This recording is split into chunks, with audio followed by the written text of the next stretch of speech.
This is a 180 literary. Ready? Begin. I believe Russia has a powerful interest in preventing a neighbor, especially one with Iran's track record, from possessing atomic weapons. Therefore, if this sale does go forward, Russian national security can only be weakened in the long term. The specter of an Iran armed with weapons of mass destruction and the missiles to deliver them haunts not only Israel, but the entire Middle East and ultimately all the rest of us as well. The United States, and I believe all the Western nations, have an overriding interest in containing the threat posed by Iran. Today, Iran is the principal sponsor of global terrorism, and the Prime Minister has said it seeks to determine the West and its values. It aims to destroy the Middle East peace process. You know, the need for firm action here, as well as I do. And I thank you for your long history of calling attention to Iran's campaign of terror. I thank you for urging a decisive response. And I thank you for supporting the action we have taken. We have worked to counter Iran's sponsorship of terrorism, its efforts to acquire nuclear weapons.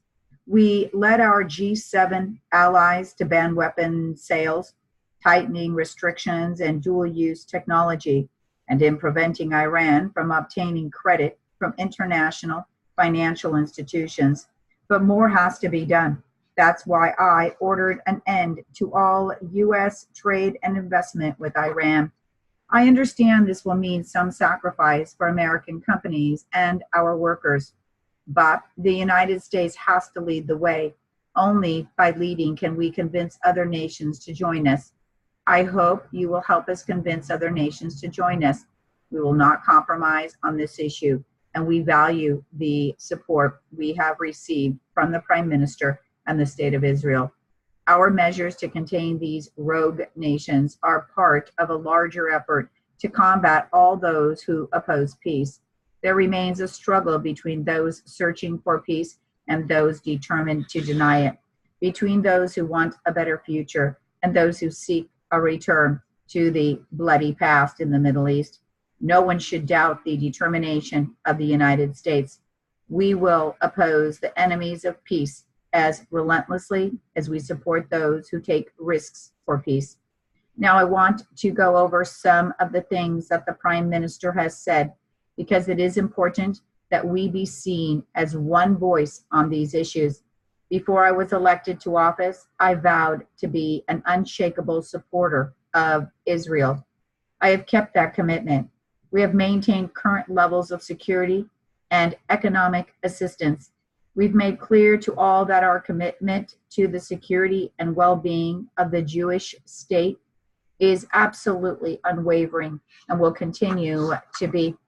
The landmark events of the last 2 years were, in part, possible because the United States worked to ensure Israel's strength, because we helped to give Israel the confidence to make peace by minimizing those risks, because we built a relationship of trust, and because we made it clear that no one could drive a wedge between us. And Mr. Prime Minister, as long as I'm here, no one will ever drive a wedge between us. But we have a new problem here at home, to which others have alluded. Here, in the United States and in positions of authority, there are those who claim to be friends of Israel and supporters of peace, and people who believe they are friends of Israel and supporters of peace, whose efforts would make Israel less safe and peace less likely. Under the cover of budget cutting, backdoor isolationists on the left and the right want to cut the legs off of our leadership in the Middle East and around the world. They want to deny the United States the resources we need to support allies who take risks for peace. Legislation being prepared in Congress could reduce by as much as 25% our foreign policy spending, which is now just a little over 1% of the federal budget, and is clearly, as a percentage of our income, by far the smallest of any advanced nation in the world. We did not win the Cold War to walk away and blow the peace on foolish, penny-wise, pound-foolish budgeting. All over the world, in countries that are desperately poor, people are trying to learn how to support themselves and to sustain their environment so that they can have orderly societies and be part of peaceful cooperation and not be consumed by the radical currents sweeping across the world. And for a pittance, by American standards, we can make all the difference in the world, but we cannot do it for free. More than any audience in this country, perhaps, you understand that. You understand the importance of our leadership and the reasonable price we must pay to sustain it. If we have to abandon that role simply because we are denied the tools of foreign aid and security assistance, one of the first to be affected is Israel, because Israel is on the front line of the battle of freedom and peace. And Israel's strength is backed by America's strength and our global leadership. There may be some who say, well, I'm going to cut all this, but I'll protect bilateral assistance to Israel. Ask the Prime Minister. Even if that is done, other budget cuts would threaten our efforts to help Israel reach a lasting peace with its neighbors. So I ask you to help me to win bipartisan support to preserve American leadership, to prevent the isolationists from risking all that was achieved in the Cold War and its aftermath. And I ask you to do something else when you go home. Survey after survey show that if you ask the American people, what are we spending on foreign aid and welfare? Poll after poll says we're spending somewhere between 40 and 50% of our budget on foreign aid and welfare. The truth is, we're spending a nickel of our budget on foreign aid and welfare. All of our foreign assistance programs probably define a little over 2 cents in the budget. Our direct welfare programs, about 3 cents.